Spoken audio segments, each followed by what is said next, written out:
Bonjour à tous et bienvenue sur la chaîne d'Uniris où nous partageons des sujets concernant des nouveautés techniques, des interviews et différents cas d'utilisation. Nous débutons une série d'émissions relatives à des actualités techniques, récentes ou passées, pour approfondir certains détails et voir comment Uniris répond à des problèmes déjà existants dans les réseaux décentralisés et blockchain. Et pour cette première discussion, j'ai comme invité le responsable technique du réseau Uniris, Samuel. Bonjour. Bonjour. Il y a quelques mois, tu as écrit ces articles concernant les sites décentralisés et comment Uniris a développé cela. Peux-tu nous décrire sur le sujet et son contexte? Quand on a écrit ces articles, c'était en lien avec un travail de recherche de 4 ans sur un blockchain qui est vraiment scalable, sécure et qui consomme pas beaucoup d'énergie. Donc, quand on a débuté dans le développement de ce réseau alpha, on a cherché un cas d'utilisation qui serait unique, qui serait innovant et qui permettrait d'apporter une solution vraiment décentralisée. Donc, l'idée a été de pouvoir héberger du contenu comme un site web, et donc on a voulu héberger le site web d'Uniris sur notre blockchain. Donc en fait, ça demande vraiment des capacités très intéressantes qui permettent de délivrer n'importe quel type de contenu. Donc on est capable de délivrer du hosting d'informations, de faire de la récompense, de faire un système de licence. Et c'est pour ça que Uniris est vraiment idéal dans ce sens-là, parce qu'il permet vraiment de décentraliser toutes ces choses tout en gardant la sécurité de la blockchain. Merci Samuel. Et pour ceux qui ne connaissent pas, peux-tu nous dire qu'est-ce que c'est un site web décentralisé et en quoi ça change d'un site traditionnel? Alors oui, donc en fait un site décentralisé, c'est un site où il n'y a pas de partie tierce qui contrôle l'information et qui contrôle la délivrance de l'information, qui veut dire que c'est basé sur un réseau de pair à pair. Donc différents ordinateurs peuvent communiquer ensemble et héberger de l'information, et il n'y a plus d'autorité centrale qui décide de délivrer de l'information ou non. Par exemple, actuellement, si tu veux créer un site web, tu vas acheter un nom de domaine, acheter un abonnement ou un serveur chez un hébergeur qui lui va te fournir en fait un petit ordinateur où tu vas pouvoir mettre des fichiers dedans, et donc le jour où cet hébergeur ferme l'accès, tu n'auras accès à ton site web. En fait, l'idée d'avoir un site décentralisé, c'est vraiment dans cette logique de décentralisation, de ne plus dépendre d'une entité pour accéder à une information. Et donc le site décentralisé permet de faire cela. Et est-ce qu'il existe des sites hébergés sur une blockchain? Site sur blockchain, pas vraiment. Ce qui existe actuellement, c'est tout ce qui est hébergement de manière distribuée ou décentralisée. C'est-à-dire qu'on a des solutions comme IPFS, ZeroNet, d'autres systèmes de stockage comme Storj, Filecoin, ou même des blockchains comme EOS, où on peut stocker du contenu, mais pas vraiment.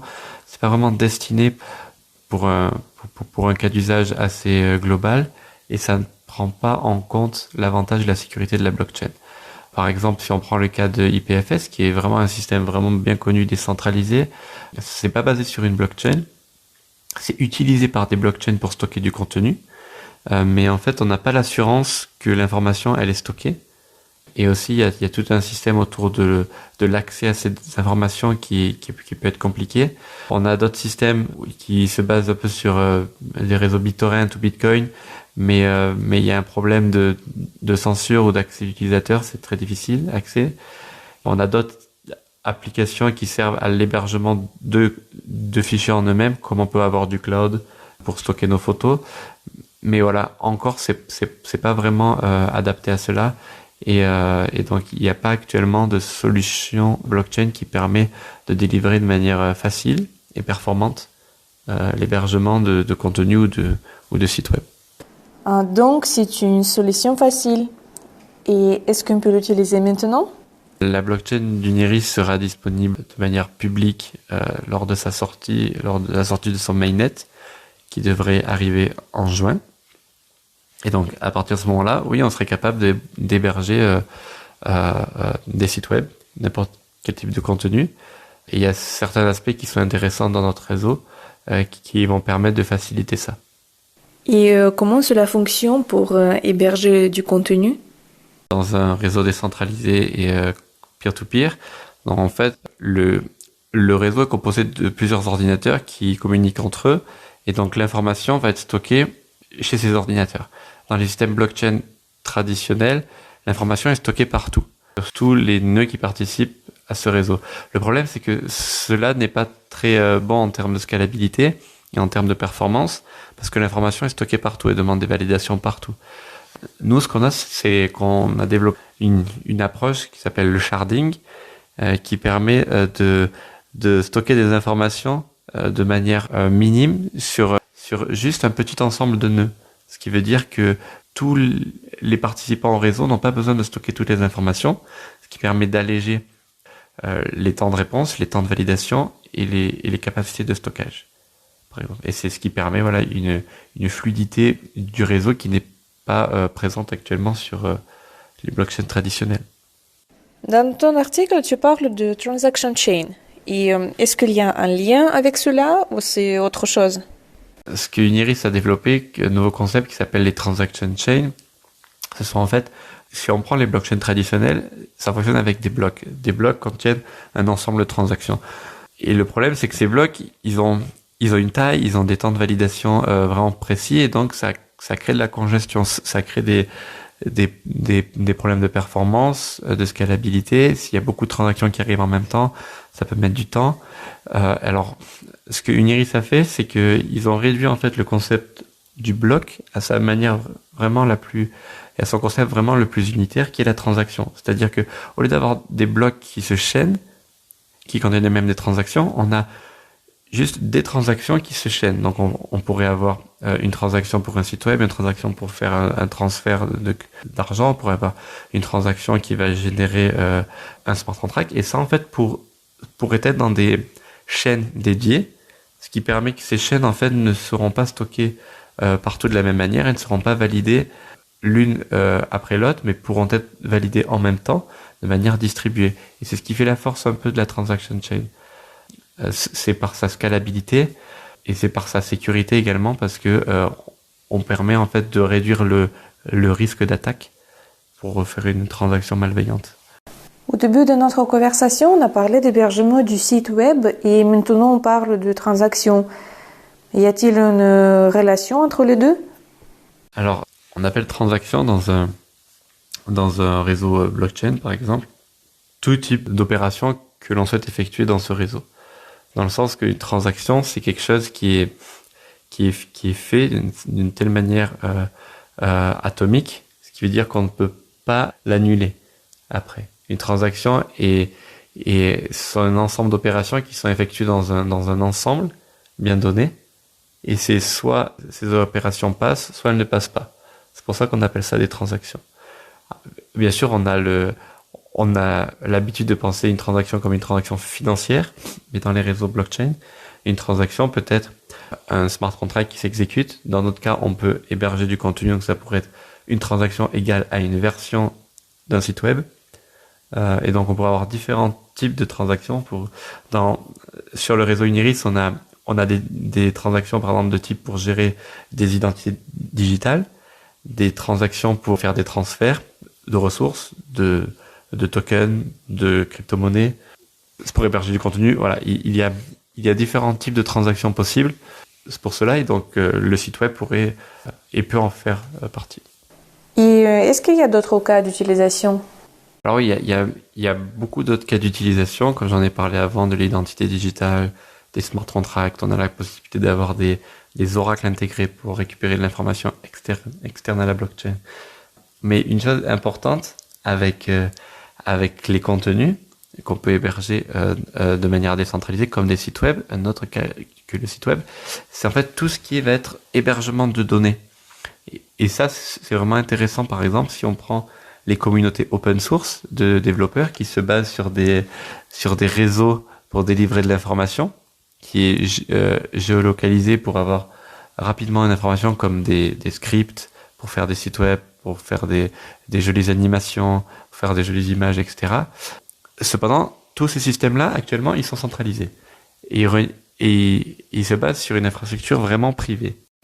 Imagine une plateforme où on peut délivrer n'importe quel type de ressources qui est décentralisée sur une blockchain et qui est visible, accessible à travers le monde, rapide et très sécurisé. Donc voilà, Uniris l'a fait par exemple via les sites web, mais on pourrait avoir d'autres types d'état d'esprit avec tout ce qui est open source. C'est-à-dire que puisque les projets open source principalement sont gratuits, la récompense, ou si on veut être généreux envers les développeurs, actuellement ça se passe via PayPal ou parfois dans les repositories de code, on peut voir des adresses Bitcoin, etc. Avec l'utilisation des transaction chains directement dans le réseau, on pourrait dire que une ressource, un site web, un fichier JavaScript, un fichier CSS, une image, peut avoir sa propre identité décentralisée et donc peut recevoir des fonds. Et donc de cette façon, on peut facilement envoyer et récompenser n'importe quel type de ressources. Si par exemple j'ai envie de récompenser le site web d'Uniris, j'ai juste à faire une transaction financière vers ce site et ce site recevra de l'argent. De la même manière que si je crée une nouvelle image ou un script qui est très intéressant, les personnes seraient capables de me récompenser en simplement envoyant une transaction vers l'adresse de cette ressource.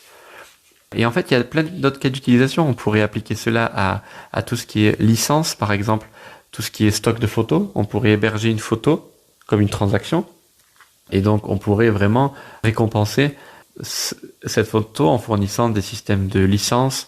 Et donc ça pourrait être très bien supporté par le réseau Uniris et par ces transactions, tout en apportant un haut niveau de sécurité, cryptographie, avec de l'unification dans la manière de gérer tout cela. Et de manière très simple d'utilisation. Il y a quelque temps, j'ai créé un blog et il se fait attaquer et j'ai perdu toutes mes données. Est-ce que j'aurais eu ce problème si je l'avais hébergé sur le réseau Uniris? Donc en fait, sur la blockchain Uniris, ce serait très facile de faire un blog via ce concept de transaction chain. On pourrait partir du concept que une transaction dans une chain est un nouvel article de blog. Et donc une interface graphique aurait juste besoin de parcourir cette chaîne-là pour récupérer tous les articles et l'afficher, ce qui est déjà très intéressant en matière de coût, en matière de maintenance et en matière de transparence, mais aussi au niveau sécurité. Ce qui est bien, c'est que le réseau Uniris en fait se base sur un concept qui s'appelle la distribution hypergéométrique, qui permet en fait de supporter un risque de 10 puissance moins 9, ce qui signifie qu'en fait il y a vraiment très peu de chances qu'une transaction ne soit pas validée ou qu'un contenu soit falsifié, dans le sens que on est capable de supporter jusqu'à plus de 90% d'activités malicieuses dans le réseau. C'est au-delà des standards blockchain actuels et au-delà des standards militaires et aérospatiales. Et en plus, vu qu'on a ce système de réplication vraiment avec ce sharding qui est vraiment sécurisé de manière géographique également, c'est-à-dire que on va s'assurer que en cas de désastre, en cas de sinistre, les données en fait seront toujours disponibles, peu importe l'endroit. C'est pour ça qu'on le répartit de manière géographique également, et pas que stocké que en France ou en Europe ou aux États-Unis. On va vraiment le distribuer à travers le monde à partir du moment où on a des nœuds qui sont à travers le monde. Et donc ça permettrait d'éviter beaucoup de systèmes de hack par exemple. Ça me fait penser à comment on peut vérifier qu'un site est basé sur une blockchain. Alors sur l'article de blog, ce que j'ai écrit en fait, j'ai écrit un deuxième article en fait où c'était plus dédié sur la technique, comment c'est implémenté dans le cas réel. Et par exemple, pour s'assurer que les choses marchaient bien, on a fait deux sites. On a fait un site principal qui était principalement basé sur un système centralisé, et une autre version qui était sur un système décentralisé. Et donc, on avait une adresse particulière qui était blockchain.uniris.io, où là, en fait, c'était un site qui était directement mis sur la blockchain. Avec dessus, on avait une sorte de bannière pour dire ce site est hébergé sur la blockchain Uniris. Voici le lien de l'adresse. Et donc, quand on clique sur ce lien, on arrive à l'explorer de la blockchain, à cette transaction en particulier, et donc on peut voir le contenu de cette page HTML. Si l'on veut vérifier que c'est pareil, il suffit par exemple juste de récupérer le contenu de la page web qu'on est en train de visiter, le comparer avec le contenu qu'il y a sur la transaction, et on peut vérifier que c'est le même contenu.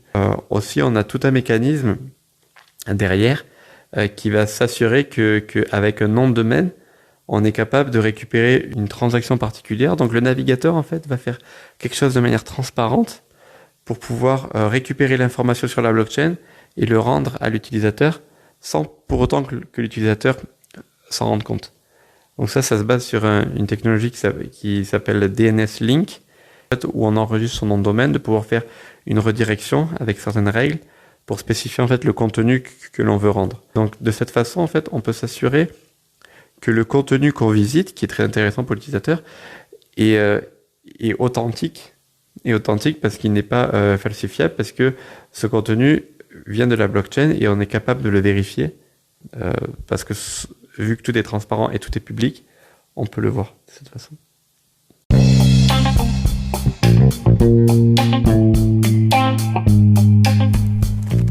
Merci pour cette discussion, pour toutes les détails partagés. Je pense qu'on a tous hâte d'essayer cela. N'oubliez pas d'aller sur le site web uniris.io et de s'abonner à la newsletter pour ne manquer aucune nouveauté. Et si vous écoutez cette émission sur Apple Podcasts, merci de la noter pour qu'elle soit visible pour le plus grand nombre. À bientôt!